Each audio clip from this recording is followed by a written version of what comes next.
খাগড়াছড়ির পার্বত্য জেলা পরিষদ চেয়ারম্যান জিরুনাথ ত্রিপুরার বিরুদ্ধে অনিয়ম, দুর্নীতি ও স্বেচ্ছাচারিতার অভিযোগ তদন্তে কাজ শুরু করেছে পার্বত্য মন্ত্রণালয়ের গঠিত কমিটি। দুপুরে সার্কিট হাউসে পার্বত্য মন্ত্রণালয়ের যুগ্ম সচিব অতুল সরকারের নেতৃত্বে শুনানি শুরু হয়। এ সময় পরিষদের সদস্য, কর্মকর্তা ও ভুক্তভোগীরা নির্ধারিত সময়ে উপস্থিত থাকলেও অনুপস্থিত ছিলেন জিরুনাথ ত্রিপুরা। তার বিরুদ্ধে জেলা পরিষদের সদস্যদের অনাস্থা প্রস্তাবে বর্ণিত স্বেচ্ছাচারিতা, অসদাচরণ ও দুর্নীতির অভিযোগসমূহ সরেজমিন তদন্তের লক্ষ্যে শুনানি হয়। এছাড়া চেয়ারম্যানের অফিসের বিশ্রাম কক্ষে পাওয়া টাকার বিষয়টিও খতিয়ে দেখবে কমিটি। আগামীকালও চলবে শুনানির কার্যক্রম। এর আগে গেল 7 জুলাই নানা অভিযোগে জিরুনাথ ত্রিপুরাকে পরিষদ চেয়ারম্যানের দায়িত্ব থেকে বিরত থাকার নির্দেশ দেয় মন্ত্রণালয়।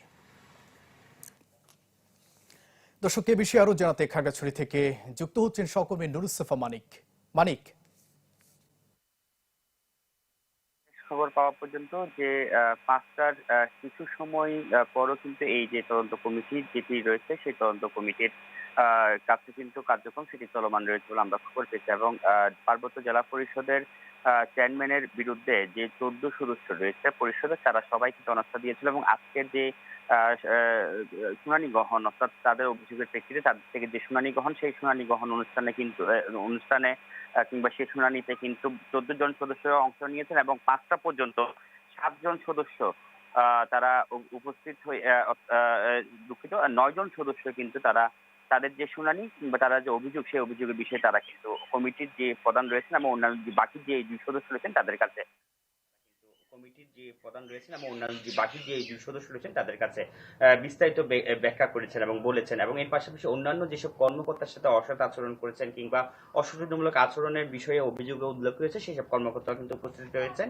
এবং আজকের এই তদন্তের কার্যক্রম শেষ হওয়ার পর আগামীকাল সকাল 10টা থেকে সেটা আবারও শুরু হবে বলে তদন্ত কমিটি থেকে আমরা খবর জানতে পেরেছি। তবে এখন পর্যন্ত লিখিত অভিযোগের প্রেক্ষিতে আলোচনা হলো, কিন্তু আনুষ্ঠানিকভাবে গণমাধ্যমের সাথে কোনো সদস্য কিংবা তদন্ত কমিটি যারা আছেন তারা কথা বলেন না এবং আগামীকাল গিয়ে হয়তো বা তারা কথা বলবেন বলে আমরা সেটি ধারণা করছি এবং আমরা পরবর্তীতে আবার আপনাদেরকে জানাতে পারবো। এই ছিল আমার কাছে খাগড়াছড়ি থেকে তদন্ত কমিটি নিয়ে, অর্থাৎ চেয়ারম্যানের বিরুদ্ধে যে অভিযোগ, সেই অভিযোগের বিষয়ে তদন্ত কমিটি কার্যক্রমে আজকে ধন্যবাদ আপনাকে। দর্শক, খাগড়াছড়ি থেকে যুক্ত হয়েছিলেন সহকর্মী নুরুসফা মানিক।